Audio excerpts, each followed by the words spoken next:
I just want to read some comments. Pam Alexander said, "This is her first time. I'm listening and find this interesting. I'm in Michigan." I told her it was online and she said she's on the website. This is good. Thank you, Pam. So here's a little story. I started going to Unity and then, I was told about meditation, and I used to do that, but then I stopped because life got so busy. When I'm meditating, it was just so busy for me. I couldn't meditate.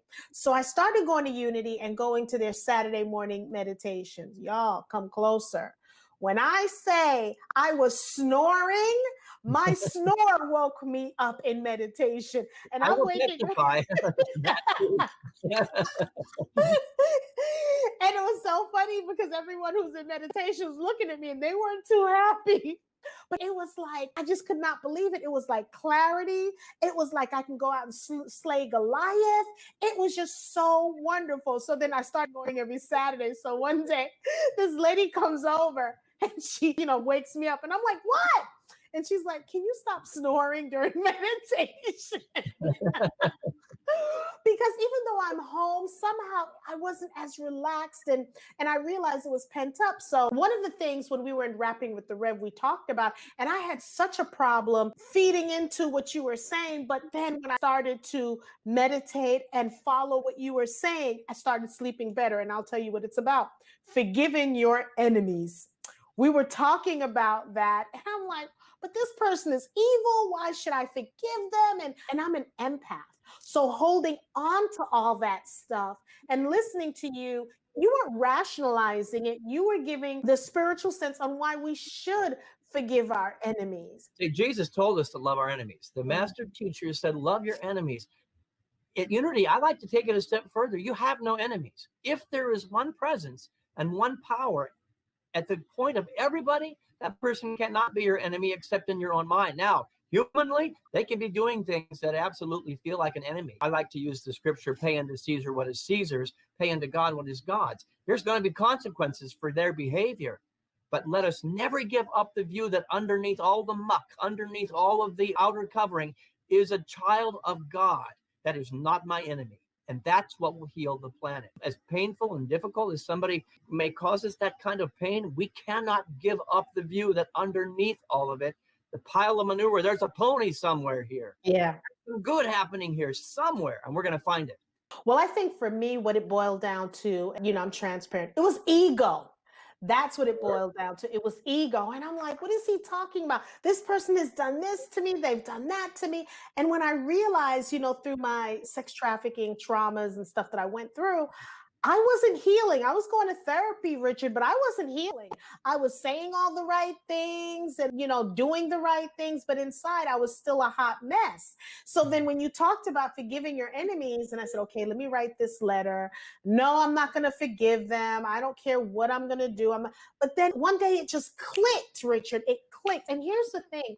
Because I wasn't forgiving them, I eat right, I'm plant-based, I'm exercising, I was developing high blood pressure. And I'm talking about extremely high blood pressure, where they wanted to put me on meds. And at one point they wanted to admit me in the hospital. That's how bad it was.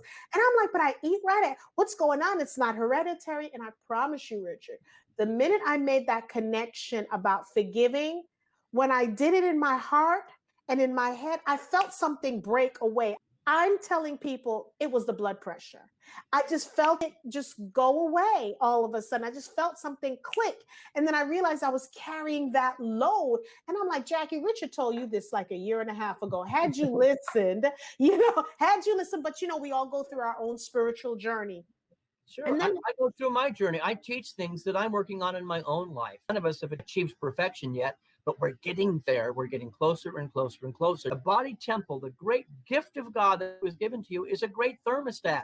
Pay attention because it's telling you something that's out of congruity with spiritual truth. And so if it's high blood pressure or it's headaches or it's arthritis, what is your body telling you? And certainly our master teacher, his whole ministry was about forgiveness. So there might be something to this man that has changed the face of the planet when he's on a cross, having been crucified, says, forgive them. They don't know what they're doing.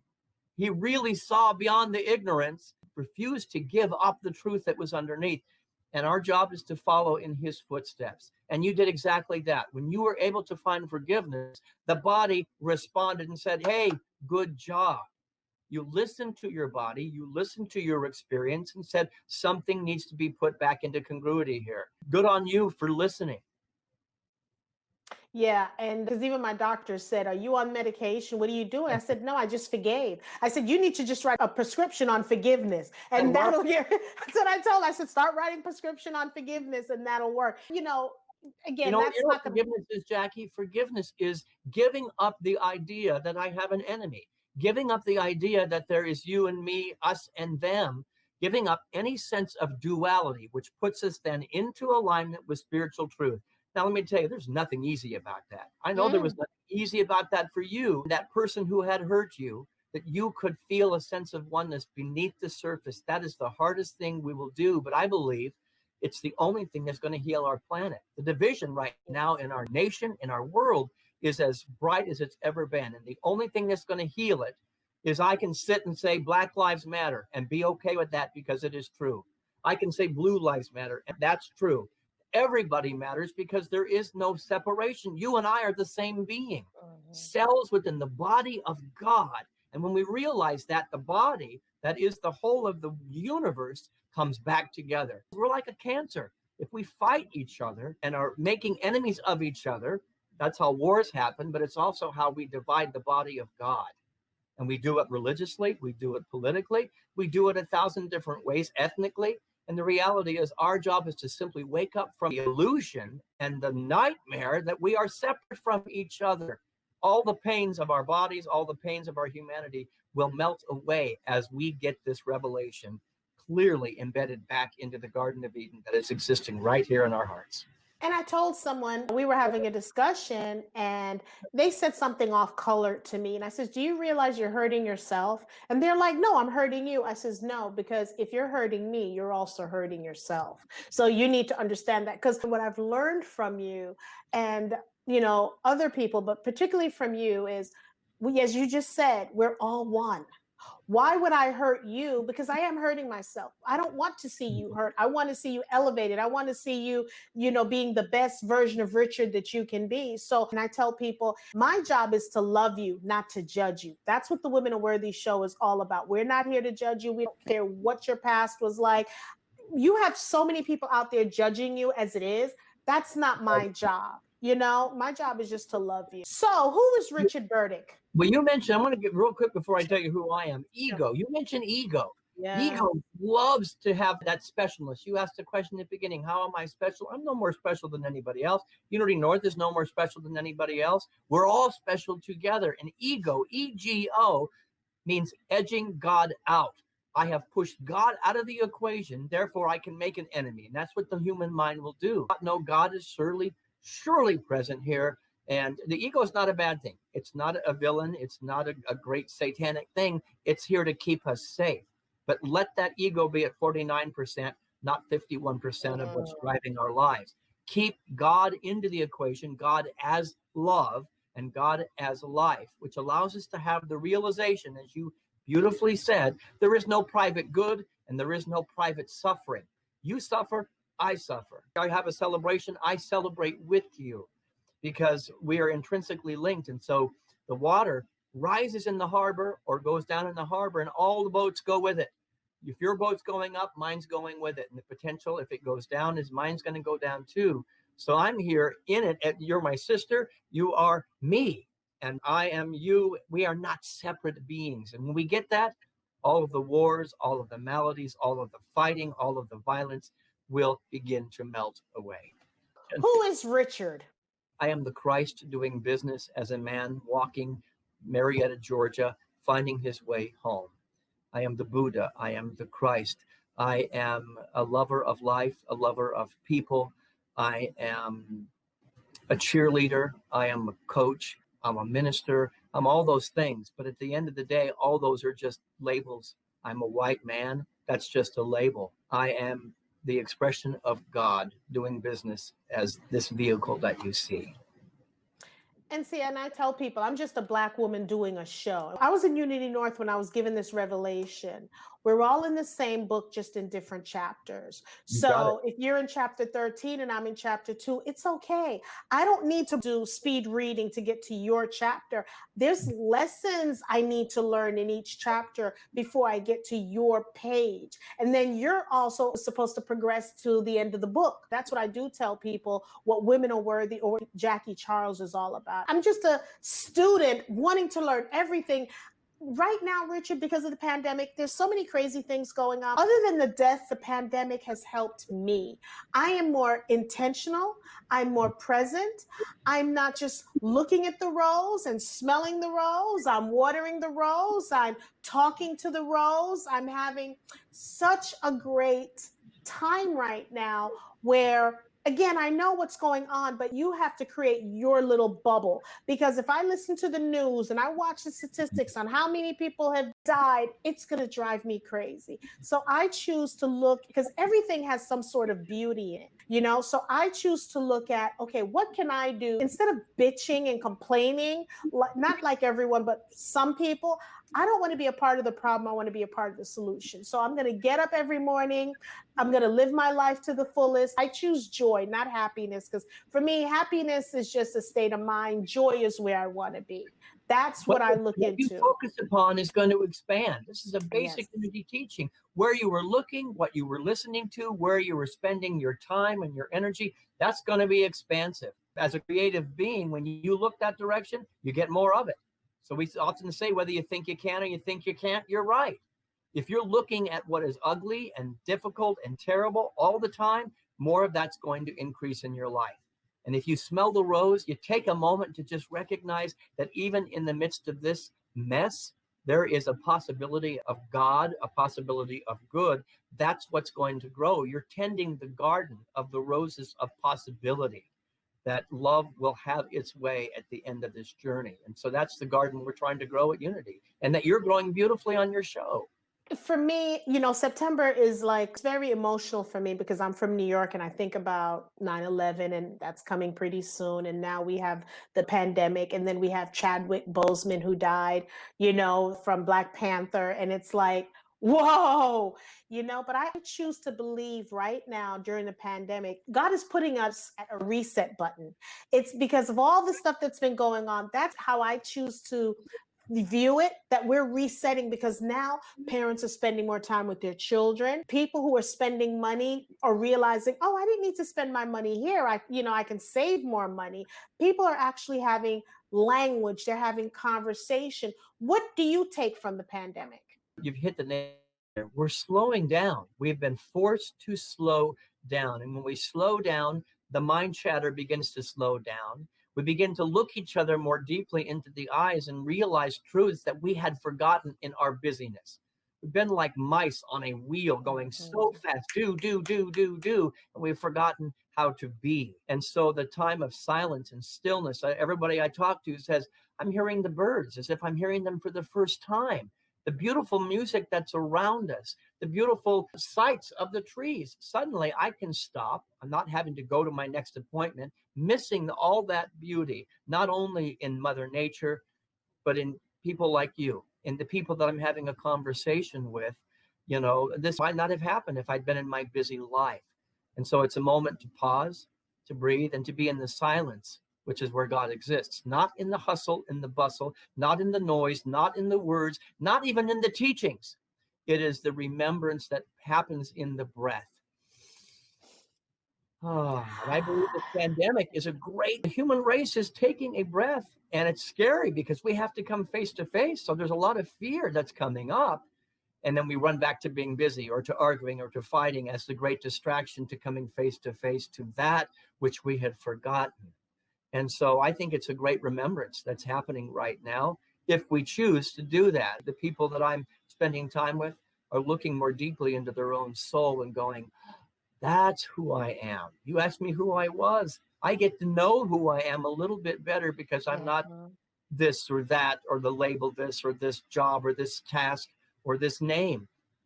I get to remember exactly who I am as one with all creation. Call it whatever you want to call it.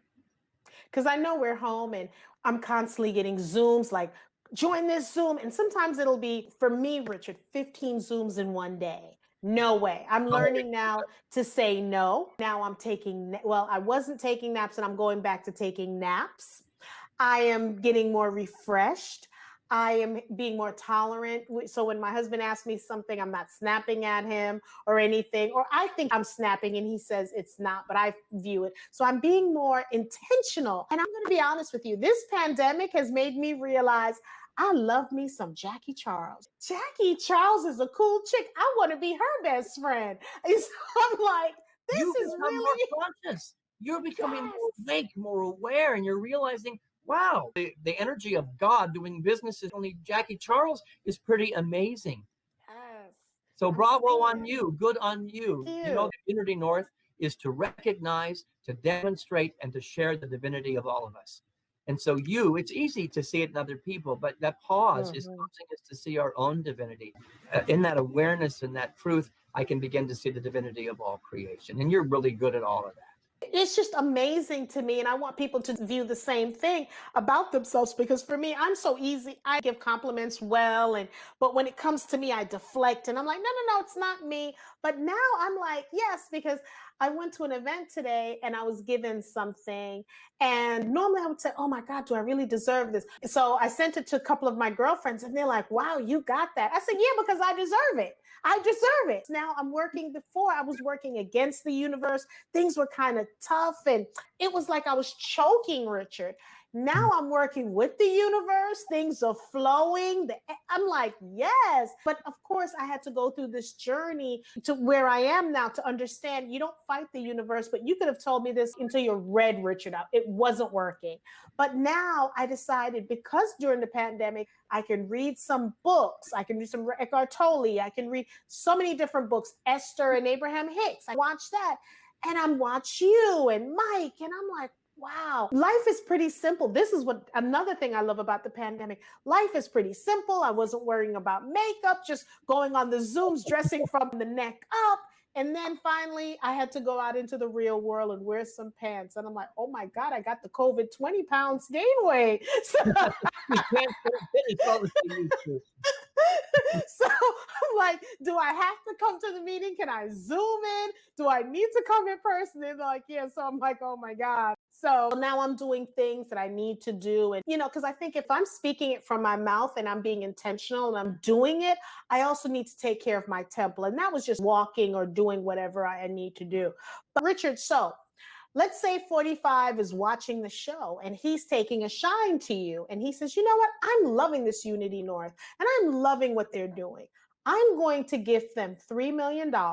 You get the $3 million and you can do whatever you want to do with the money. And I know there's some aside that we need to do some things for Unity North. What three things would you do with that $3 million? Yeah, great question. Well, the first thing, if I am true to the principles of being in a flow of God's abundance, first thing I do is tithe 10% of that $3 million. I find a way to offer it to somebody who has doing good on the planet. So, that's getting back to God. It's all God's to begin with, but it's a way to recognize this doesn't belong to me. So it's acknowledging that there's a source that provided that. The $3 million came from 45, you said, and it could come from anywhere, but God is behind all of it. And so God saw the good work that we were doing, provided the good. So first thing I'm going to do is I'm going to find a worthy organization and keep it going forward. Second thing I'm going to do is, Unity North has got a really big building. I really would like to pay that building off and get that paid off so that we can continue to do the work that we're doing in the community at a greater level. That the classes has to be no charge for it. That mortgage is paid off. We can do the work and reach more people. And the third thing I would do with whatever was left on top of that is I would expand our outreach programs. Right now, we've been doing a food drive every single week, and I've been touched at depth with the people that are driving onto our properties saying, I would not eat tonight except for this food drive. I would find a way to multiply that outreach and to feed more people, not only their bodies, but to feed their minds and to see what we could do to reach more people that have forgotten who they are. I love that. Well, there's so many things that I love about Unity North, but when I was younger, I ran away and I was homeless, right? And I realize now that things come full circle, because it was so amazing to me when we had that, forgive me if I can't quite call the name of the program, when the women will come with their children and they spend the weekend in the small house. That family promise. I love that. And I volunteered for it. And I actually, stayed there, talked to some of the families. That was just absolutely phenomenal. Whose idea was that to actually but have these women with their kids to come and spend the weekend at Unity North? I know there's several churches that are doing that, or Well, spiritual centers. Family Mhm. Promises is a national organization, so they exist all over the place. And they approached us many years back about partnering with them. And I immediately was sparked, how can we make this happen? Churches sit empty all the time, and it's beautiful space that can be used. Someone approached us with the idea that we could open up our doors to people in need and give them a home. The blessing has been as much ours as it has been theirs. But the reality is, again, we have these buildings. Are we using them for a greater good, or are we using them as monuments to some theology that isn't being practiced? Somebody said at one point, and I don't know who it was, it said, if your church burned down tomorrow, would anybody care outside of your congregation? And if the answer was no, you're not doing your work. And so we have these magnificent structures. They are fantastic. Money has been put into them. To not use them to house the homeless, to not use them to provide opportunities for those that are in need, is an injustice and is actually an abomination, I believe, to the trust that God has put the abundance in our hand. We've been entrusted to do something good with that. And so if Unity North, God forbid, knock on wood, burns down tomorrow, I hope there's a lot of people that said, these people used their building, their hearts, their bodies, their gifts, their talents, their music, their structure to make the world a little bit better place. That's the legacy I want. Jesus, is again our great example. And when we feed the homeless, we are feeding the Christ, because it is the same energy and spirit. They asked him, when did we see you in jail? What you do to the least of these, you do to me. And so again, I mess with Jesus's words a little bit.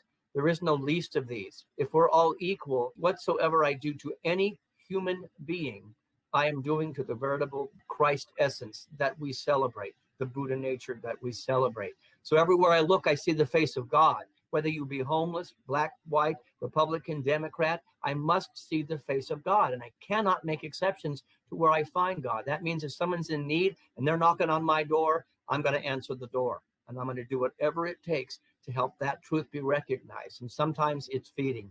Sometimes it's housing. Sometimes it's an embrace, or just sitting down and talking to somebody who's been ignored their whole life. So that's kind of what we are trying to do. And again, it's our fifth unity principle. Churches all over Cobb County are doing it. All over Atlanta, they're doing it. And so I celebrate the expression through the lens of any religion. Doesn't matter if they're Muslim, Christian, Buddhist.